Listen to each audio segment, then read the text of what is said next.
Hi అండి, welcome back to my channel. ఈరోజు మనం ఈ వీడియోలో సింపుల్గా టేస్టీగా టమాటా రసం ఏ విధంగా చేయాలో చూద్దాము. దానికోసం ముందుగా మనం బాగా పండినటువంటి టమాటాలని తీసుకొని ఒక 2-3 టైమ్స్ వాష్ చేసేసి ఈ విధంగా ముక్కలుగా కట్ చేసి వేసి పెట్టుకోవాలి. దాంట్లో కొంచెం చింతపండు, పసుపు, ఉప్పు ఇవి 3 వేసేసి లో ఫ్లేమ్లో పెట్టి పొయ్యి మీద పెట్టేస్తే అవి చక్కగా మగ్గుతూ ఉంటాయి. ఈలోపు మనం రసం పొడి తయారు చేసుకుందామండి. దానికోసం ఏమేమి కావాలో చూద్దాము. జీలకర్ర, మెంతులు, ఎండుమిర్చి, బ్లాక్ పెప్పర్, ధనియాలు, కరివేపాకు, ఒక చిన్న ముక్క కొబ్బరి ముక్క ఇవన్నీ తీసేసుకొని లైట్గా ఫ్రై చేసుకోవాలి.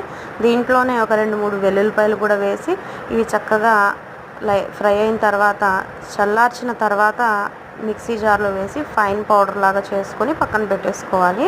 ఈలోపు మన టమాటాలు కూడా చక్కగా మగ్గిపోయి ఉంటాయి. అవి ఒకసారి చూసుకొని బాగా కలిపేసుకుని పప్పు గుత్తితో చక్కగా స్మాష్ చేసుకోవాలండి.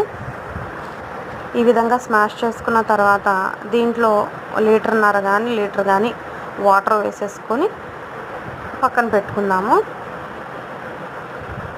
ఈ విధంగా వాటర్ వేసేసి పక్కన పెట్టుకోవాలి. ఇప్పుడు మనం తాలింపుకు ఒక బౌల్ తీసుకొని ఆయిల్ వేసి దాంట్లో ఆవాలు, జీలకర్ర, ఎండుమిర్చి, కొంచెం కరివేపాకు, వీటితో పాటు ఉల్లిపాయ, పచ్చిమిర్చి ఇవి కూడా కట్ చేసి వేసుకుని ఇవి చక్కగా వేగిన తర్వాత మనం పౌడర్ చేసి పెట్టుకున్నాం కదా రసం పౌడర్, అది కూడా వేసి ఒక్కసారి కలిపేసి మనం టమాటాని స్మాష్ చేసి వాటర్ వేసి పెట్టుకున్నాం కదా అది దీంట్లో వేసేసి ఒక 1/2 టీ స్పూన్ వరకు కారం, టేస్ట్కి సరిపడా సాల్ట్ ఇవన్నీ వేసేసి బాగా బాయిల్ చేయాలండి. ఇది చక్కగా బాయిల్ అయ్యేటప్పుడు దీంట్లో సన్నగా కట్ చేసుకున్న కొత్తిమీర వేసేసి ఇంకా ఒక 10-20 మినిట్స్ బాయిల్ చేసేసుకుంటే వేడిగా మన రసం అయితే టమాటా రసం చక్కగా టేస్టీగా రెడీ అయిపోయిద్ది.